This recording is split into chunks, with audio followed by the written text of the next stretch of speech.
Radhe friends, मीनकास kitchen में आप सबका स्वागत है। फ्रेंड्स, आज हम आपको एक बहुत अच्छी सी एक दवा बताने जा रहे हैं। अगर आपके घर में किसी को भी खांसी आ रही हो तो आप पहले थोड़ा सा लौंग ले लीजिए और इसको तवे पे अच्छे से गरम करिए, भून लीजिए हल्का सा।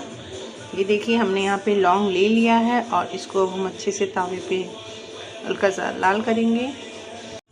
ये देखिए फ्रेंड्स, हमने तवा धुल के अच्छे से गैस पे बैठा दिया है और हम ये जो लौंग है इसको हम अच्छे से भून लेंगे। ये देखिए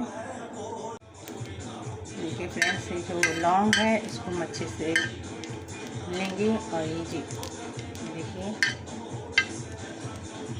देखिए फ्रेंड्स, लौंग को हम 2 मिनट तक अच्छे से भून लेंगे। और जब इसमें अच्छी सी महक आने लगे,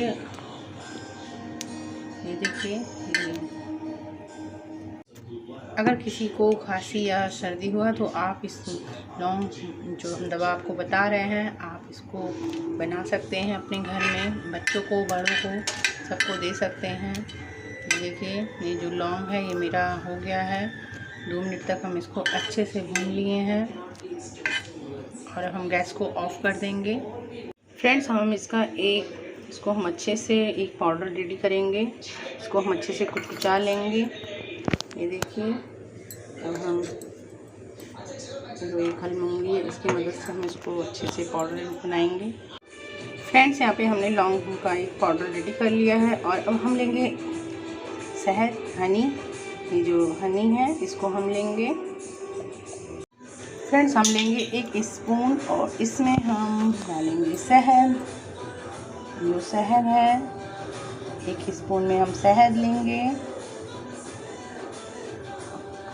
और अब हम इसे मिक्स करेंगे। जो लौंग है इसको हमने जो भून के रखा है इसको हम इसमें मिक्स कर देंगे।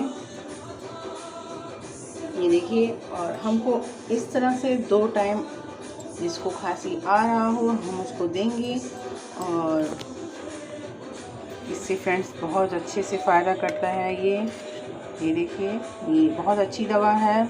आप 1 स्पून सुबह और 1 स्पून शाम को ले सकते हैं। लौंग भूज के अच्छे से पाउडर बना के शहद के साथ। Thank you friends. अगर आपको मेरा वीडियो पसंद आया हो तो आप वीडियो को लाइक करिए, शेयर करिए, सब्सक्राइब करिएगा, कमेंट करिएगा। Okay, bye bye.